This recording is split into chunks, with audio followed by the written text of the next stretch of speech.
প্রিয় দর্শকবৃন্দ, আপনারা যারা ১০০ দিনে কাজ করার জন্য জব কার্ড করেছিলেন, তাদের জন্য খুশির খবর যে এবার পশ্চিমবঙ্গে দীর্ঘ ৪ বছর পর ১০০ দিনের কাজ শুরু হওয়ার কথা রয়েছে। আর এটা যেকোনো দিনই কিন্তু শুরু হয়ে যেতে পারে। কারণ আমরা দেখেছি সুপ্রিম কোর্টের নির্দেশের পর তৎপরতা শুরু হয়েছে যে পশ্চিমবঙ্গে ১০০ দিনের কাজের টাকা দেওয়া হবে। সেজন্য এখন যে কাজটা আপনাদের করতে হবে সেটা হলো জব কার্ড ই-কেওয়াইসি।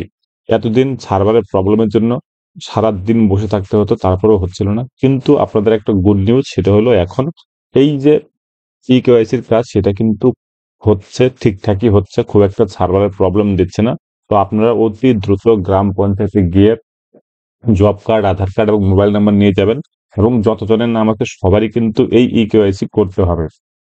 এই ই-কেওয়াইসি না করলে পরে আপনি কিন্তু কাজ করতে পারবেন না, কারণ এখন এনআরডিএস এ কিন্তু প্রচুর চেঞ্জেস আসছে। কারণ এই ই-কেওয়াইসি না হলে আপনি অ্যাটেন্ডেন্স যেরকম দিতে পারবেন না, সেরকমই আপনার টাকাও কিন্তু ঢুকবে না এই ১০০ দিনের কাজের জন্য। সেজন্য আপনি যদি ১০০ দিনের কাজ করতে ইচ্ছুক হন, তাহলে পরে অবশ্যই এই কাজগুলো করে নিন। কারণ যে কোনো দিন পশ্চিমবঙ্গে ১০০ দিনের টাকা যে পেন্ডিং রয়েছে সেগুলো দিয়ে দিতে পারে, এবং তারপর কিন্তু কিছু গ্রাম পঞ্চায়েতের কাজ রয়েছে, তারা সেগুলো কমপ্লিট করে কিন্তু ১০০ দিনের কাজ শুরু হয়ে যাবে। আপনাদের বলে দিই, অলরেডি স্টেট লেভেল থেকে জেলা লেভেল, জেলা লেভেল থেকে ব্লক, ব্লক থেকে গ্রাম পঞ্চায়েত লেভেলে কিন্তু অনেক কিছু করার নির্দেশ দিয়েছে। তার মধ্যে রয়েছে লেবার বাজেট। তাছাড়া তারা শেয়ার করেছে যে কি কি কাজ করা যাবে ১০০ দিনের জন্য। আপনারা জানেন এখন ২০২৫-২৬ অর্থবর্ষ চলছে। এখন নভেম্বর মাস, ডিসেম্বর, জানুয়ারি, ফেব্রুয়ারি, মার্চ, এই কয় মাসই কিন্তু এই ফিনান্সিয়ালে কাজ হওয়ার কথা। এবার সামনে ইলেকশনও রয়েছে। তো সেজন্য খুব বেশি সময়ও নেই কাজের, কাজ বেশি করার। সেজন্য খুব দ্রুততার সাথে শুরু হলেও হয়তো ২-৩ মাস কাজ চলবে। সেজন্য অল্প কিছু কাজ নিয়েই কিন্তু এই ১০০ দিনের কাজ শুরু হতে পারে।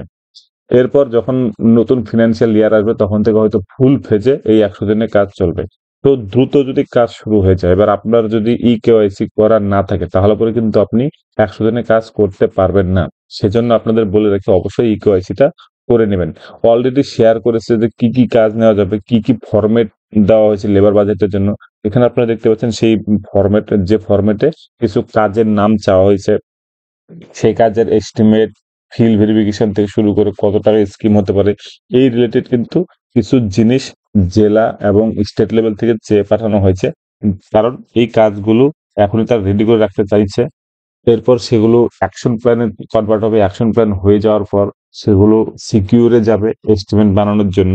তারপরেই কিন্তু সেটা ফিল্ড লেভেলে ইমপ্লিমেন্ট হবে। এবার সেজন্য বলছি আপনারা অবশ্যই ই-কেওয়াইসি করে নেবেন। আরেকটা জিনিস বলে রাখি, এবার যা কাজ হবে সবকিছু কিন্তু রুল অ্যান্ড রেগুলেশন মেনেই কিন্তু হবে। আপনারা যদি এনআরজিএস এর ওয়েবসাইটে যান, তাহলে পরে দেখতে পারবেন অ্যাবাউট দ্য স্কিম বলে একটা অপশন, সেখানে অ্যানুয়াল মাস্টার সার্কুলার ২০২৪-২৫ এখানে দেখতে পাচ্ছেন ইংলিশ ভার্সন। ঠিক আছে? সেই ফর্ম, সেই যে অর্ডারটি, সেটা কিন্তু আপনারা দেখেও নিতে পারেন, নিজেরাও দেখতে পারেন, কারণ এটা একটা ওপেন সাইট।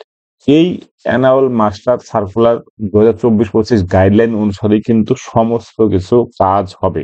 কারণ এই অ্যানুয়াল মাস্টার সার্কুলারে সমস্ত কিছু দেওয়া আছে।